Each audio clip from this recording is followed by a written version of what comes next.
Okay, so let's dive right in. We all know our planet is home to this just incredible, mind-boggling diversity of life. But as the world keeps changing, how do we decide which parts of our natural world to protect first? I mean, how do we create a strategic plan, a kind of treasure map, to save the most critical places before they're just gone? The great biologist E.O. Wilson really hit the nail on the head. Every single scrap is priceless. It's a beautiful, powerful idea. But let's be real. With limited resources, we can't be everywhere at once. So, how do we prioritize? Where do we even begin to dig for this priceless treasure? Well, it turns out scientists have actually developed a global playbook for this exact problem. And the key is to stop getting lost in the weeds of individual species, and instead zoom out, way out, to classify the entire planet into more manageable, understandable chunks. They call these chunks ecoregions. You can think of them as massive natural neighborhoods. They're defined by their climate and the unique communities of plants and animals they support. By looking at things on this scale, we can finally start to see the bigger picture and really understand what's at stake. Now, this slide shows a core principle from a field called island biogeography. The basic idea is that isolated habitats, like islands in an ocean, really struggle to support diverse life. Well, the same thing is true for pockets of nature that are surrounded by development. That's why large connected reserves are just so much better. They let species move around and thrive. And that round shape, that's to minimize something called edge effects, which is basically all the threats like pollution and invasive species that creep in from the borders. A small, skinny patch of land is just way more vulnerable.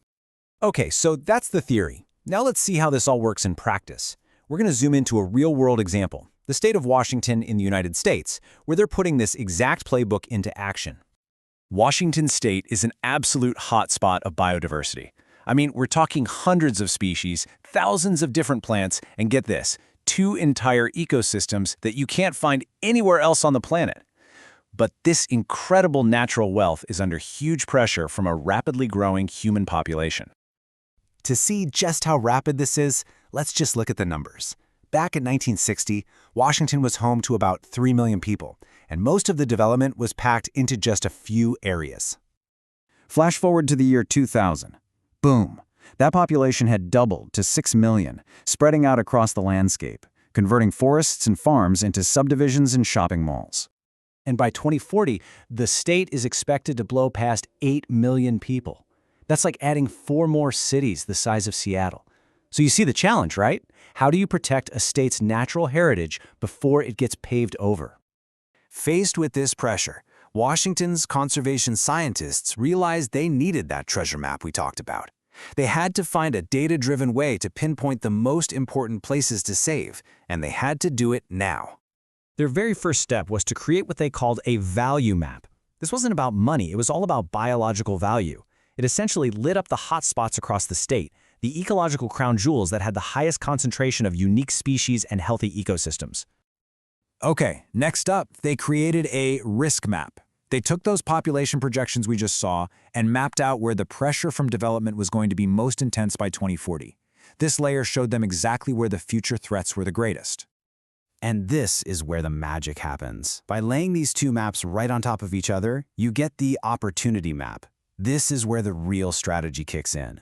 When you combine ecological value with human risk, it reveals this crystal clear path forward, showing you exactly where to focus conservation efforts for the biggest impact.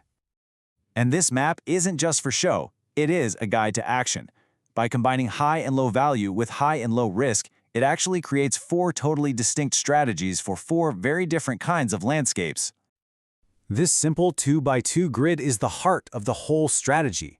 It plots biodiversity value against development risk, and it gives conservationists a super clear roadmap. Each one of these 4 boxes requires a unique approach, so let's break them down. Let's start with the top right. This is the highest priority, the code red zone. These are high-value places that are directly in the path of development, like the salmon-rich Upper Skagit River.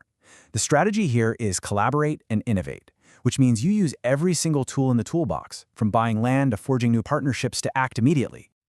Now, for areas with super high biodiversity that aren't facing immediate risk, think of protected forests or remote wilderness. The strategy is manage and maintain.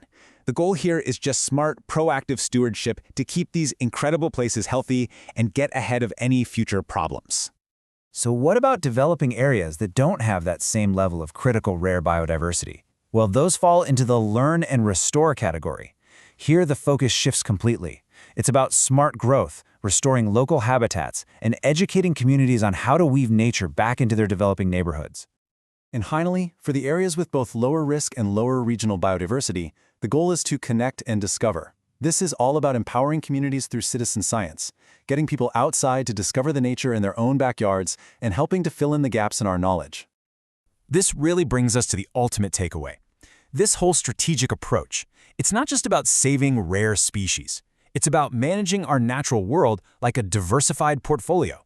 Protecting a wide range of ecosystems from the rarest to the most common is just a smart investment in our own resilience and our shared future. So this process gave Washington a treasure map to guide its future. And that leaves us with a final, really crucial question.